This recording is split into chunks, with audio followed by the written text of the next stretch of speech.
Well, hello there, Space Monkeys. Welcome to Political Fight Club. I'm Robert Durden. We're going to continue with the book club today on Guerrilla Warfare by Mao, Chapter 5. It's kind of a longer chapter. We're going to probably read it in 2 or 3 episodes. It's broken up into 4 different parts. We're probably just going to do the first part today, and I apologize. It took me so long to get this out.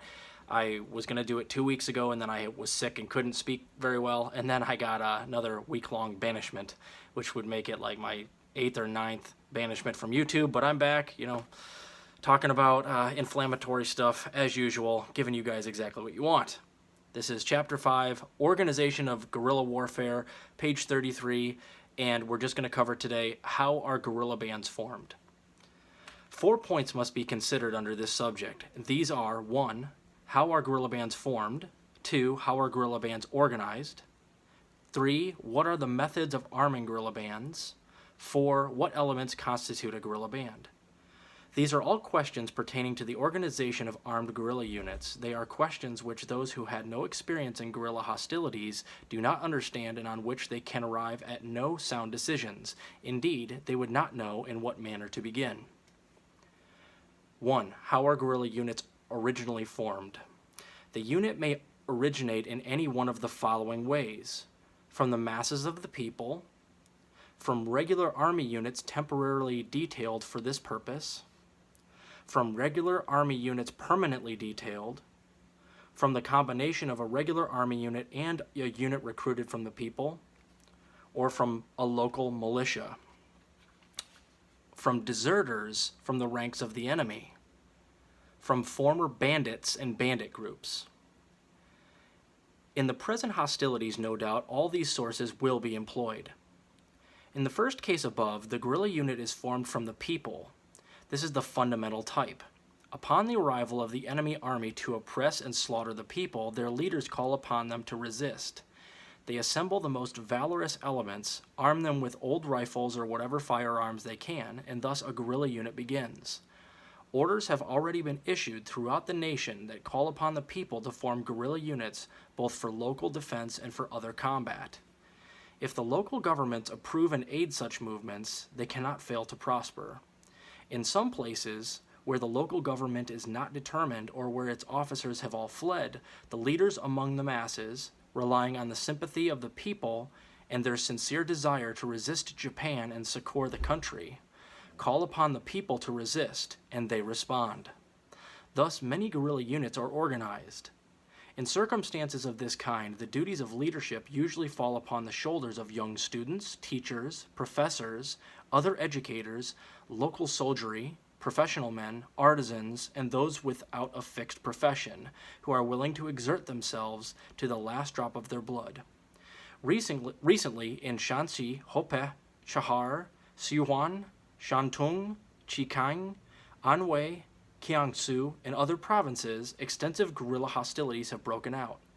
All these are organized and led by patriots. The amount of such activity is the best proof of the foregoing statement. The more such bands there are, the better will be the situation. Each district, each county, should be able to organize a great number of guerrilla squads, which, when assembled, form a guerrilla company. There are those who say, "I am a farmer," or "I am a student. I can discuss literature but not military arts." This is incorrect. There is no profound difference between the farmer and the soldier. You must have courage. You must simply leave your farms and become soldiers. That you are farmers is of no difference, and if you have education, that is so much the better. When you take your arms in hand, you become soldiers. When you are organized, you become military units. Guerrilla hostilities are the university of war, and after you have fought several times valiantly and aggressively, you may become a leader of troops, and there will be many well-known regular soldiers who will not be your peers. Without question, the fountainhead of guerrilla warfare is in the masses of the people, who organize guerrilla units directly from themselves. The second type of guerrilla unit is that which is organized from small units of regular forces temporarily detached for that purpose. For example, since hostilities commenced, many groups have been temporarily detached from the armies, divisions, and brigades, and have been assigned guerrilla duties. A regiment of the regular army may, if circumstances warrant, be dispersed into groups for the purpose of carrying on guerrilla operations. As an example of this, there is the 8th Route Army in North China. Excluding the periods when it carries on mobile operations as an army, it is divided into its elements, and these carry on guerrilla hostilities. This type of guerrilla unit is essential for two reasons. First, in mobile warfare situations, the coordination of guerrilla activities with regular operations is necessary.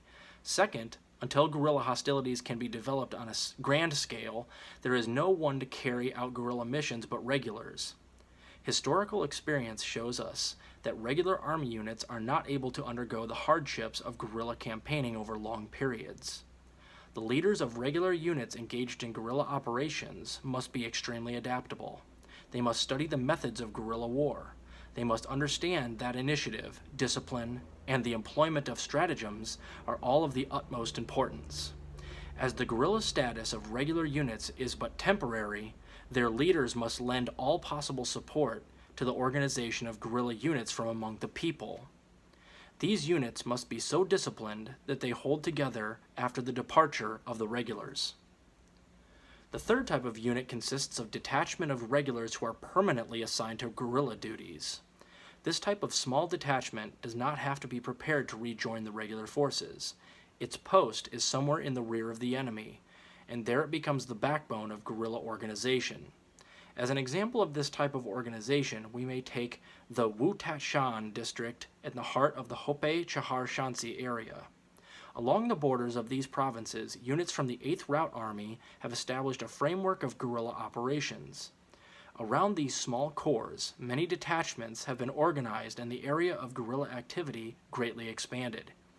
In areas in which there is a possibility of cutting the enemy's lines of supply, this system should be used. Severing enemy supply routes destroys his lifeline. This is one feature that cannot be neglected. If at the time the regular forces withdraw from a certain area, some units are left behind. These should conduct guerrilla operations in the enemy's rear. As an example of this, we have the guerrilla bands now continuing their independent operations in the Shanghai-Wusong area in spite of the withdrawal of our regular forces. The fourth type of organization is the result of a merger between small regular detachments and local guerrilla units. The regular forces may dispatch a squad, a platoon, or a company, which is placed at the disposal of the local guerrilla commander. If a small group experienced in military and political affairs is sent, it becomes the core of the local guerrilla unit. These several methods are all excellent, and if properly applied, the intensity of guerrilla warfare can be extended. In the Wutashan area, each of these methods has been used. The fifth type mentioned above is from the local militia, from police and home guards. In every North China province, there are now many of these groups, and they should be formed in every locality. The government has issued mandate to the effect that the people are not to depart from war areas. The officer in command of the county, the commander of the Peace Preservation Unit, the chief of police, are all required to obey this mandate. They cannot retreat with their forces but must retain at their stations and resist. The sixth type of unit that is organized from troops that come over from the enemy, the Chinese traitor troops employed by the Japanese. It is always possible to produce disaffection in their ranks, and we must increase our propaganda efforts and foment mutinies among such troops. Now again, as a PFC fighter, I love fomenting mutiny amongst my enemies, if I can. Online, of course, not literal mutinies. Of course, all of this for me is not being applied to actual physical armies and physical guerrilla band units. It's more like online warfare, information warfare, and sowing chaos amongst my enemies. So I like that part. Immediately after mutinying, they must be received into our ranks and organized. The concord of their leaders and the assent of the men must be gained, and the units rebuilt politically and reorganized militarily. Once this has been accomplished, they become successful guerrilla units. In regard to this type of unit, it may be said that political work among them is of utmost importance. The seventh type of guerrilla organization is that formed from bands of bandits and brigands. This, although difficult, must be carried out with utmost vigor, lest the enemy use such bands to its own advantage. Many bandit groups pose as anti-Japanese guerrillas, and it is only necessary to correct their political beliefs to convert them. In spite of inescapable differences in the fundamental types of guerrilla bands, it is possible to unite them to form a vast sea of guerrillas. The ancients said, Taishan is a great mountain because it does not scorn the merest handful of dirt. The rivers and seas are deep because they absorb the waters of small streams. Attention paid to the enlistment and organization of guerrillas of every type and form, and from every source, will increase the potentialities of guerrilla action in the anti-Japanese war. This is something that patriots will not neglect. We'll continue on page 38, the method of organizing guerrilla regimes, in the next episode, and we'll likely finish the chapter. The last 3 parts are a little bit shorter than that first part. Hope you're enjoying the book. This is On Guerrilla Warfare by Mao. Keep fighting that good fight out there, guys. I'll talk to you later.